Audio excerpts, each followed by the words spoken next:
This was a self-portrait that I took yesterday, and it's the first picture of a new Harry Potter series that I'm doing. This is a close-up. You can see there's a little deer even coming out of the wand, which I will show you how to do. This is the original picture. You can see that the legs are different. So for the picture that I use of the legs is this picture. It was kind of hard to get that all in one shot, so I had to do it in two. And this is a picture of the Dementor that I used in the picture, which is just an actual figurine that I got from Amazon. I also purchased this amazing Gryffindor scarf from Amazon also for pretty cheap, and the wand was probably less than $5. So this is a before and after I'm just putting side by side. And this was an expansion, so the original shot was on the left, and then the expanded shot is on the right. And then here's just another close-up, and you can just see the difference of the legs, which do make a big difference. I think you would agree if I kept the legs the way that they were, the picture would not have looked as fluid or I guess as good all around. Now onto the Photoshop process. So like I said, this image was an expansion, so there was probably like 15 or 20 pictures used just to create the background image, and I just used a photo merge tool on Photoshop to merge all the pictures together. And my point for doing this is to create a larger depth of field effect, and also to be able to print a lot larger and have greater overall quality in my pictures.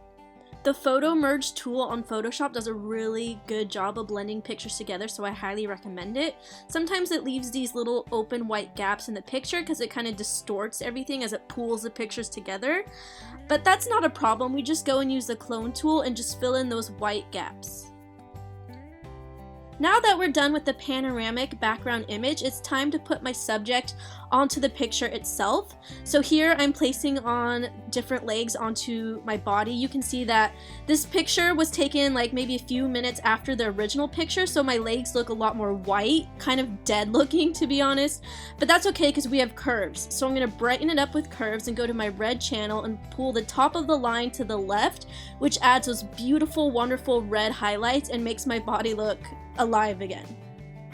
Now I have my layer mask on my body selections, and I'm just erasing away at the layer where I don't want it to appear so that the picture blends in with the background. And now just for a little detail, I'm going to take a picture of the scarf from a different picture where the scarf looked a little bit better, where you can actually see the Gryffindor logo, and I'm bringing that onto the picture. Now I'm just going to move the Dementor onto the main image using the quick selection tool, and I'm just going to transform it hitting Command T on my Mac keyboard, and then I'm going to stretch it out and make it larger holding down the shift button so that the dimensions of the Dementor doesn't change. And since I was using a 50mm lens, it was really close up, so I had to photograph the Dementor figurine in two different pictures, but that's not a problem. So I'm just bringing on the second part of the Dementor onto the picture, and I'm just going to blend the two images together.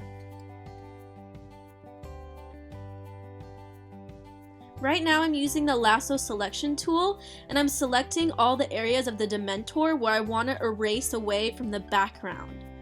Once I have my selection in place, then I create a layer mask and then erase away with the paintbrush tool with black on top.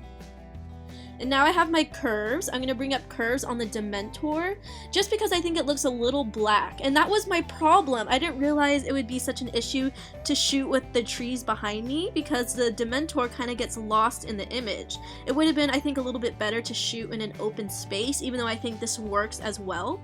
To add the light on the wand, you can do several different things, but how I like to do it is I'm going to use the lasso selection tool and draw a little circle just where I want the light to appear.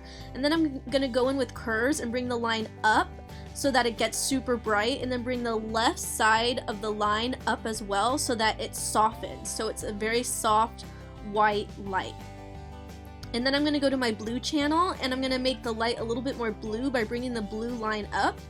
Then I duplicate the layer and then just reduce the opacity and fill of the layer so it's not so bright. And then I'm going to do the same thing but in a bigger circle. So now I'm redefining the edge of my circle selection. I'm going to hit OK. And then I'm going to bring up curves once again and just bring that line up. And then you can just see it's having the effect that I want. It's brightening up the Dementor.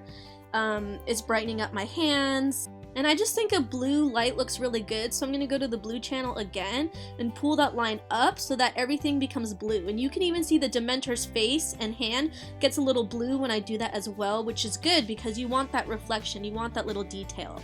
And I'm even going to the red channel, messing around with that. Now I'm on the green channel, making little changes. Just to add a little bit more detail, I'm going in with my exposure tool at 25% and I'm just drawing a circle around the light. Adding in the deer was a lot easier than you would expect. All I did was Google jumping deer and I chose the silhouette image that popped up on Google.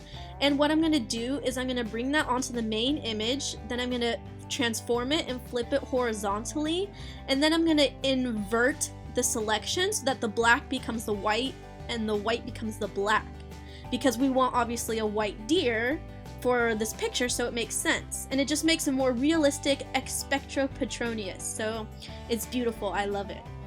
Something else I really enjoy doing in my pictures, especially with flying objects, is creating motion blur. So I just created a selection on the Dementor, on the top part of the Dementor, and I'm just redefining the selection now, and then I'm going to go to blur, and then I'm going to hit motion blur.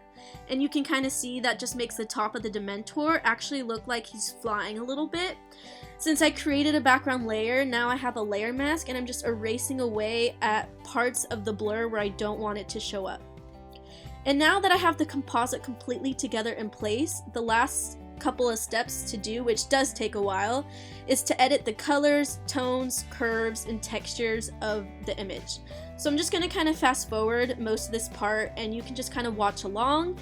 If there's something that catches your eye, feel free to pause it, rewind it, slow it down a little bit, because this is a pretty fast tutorial.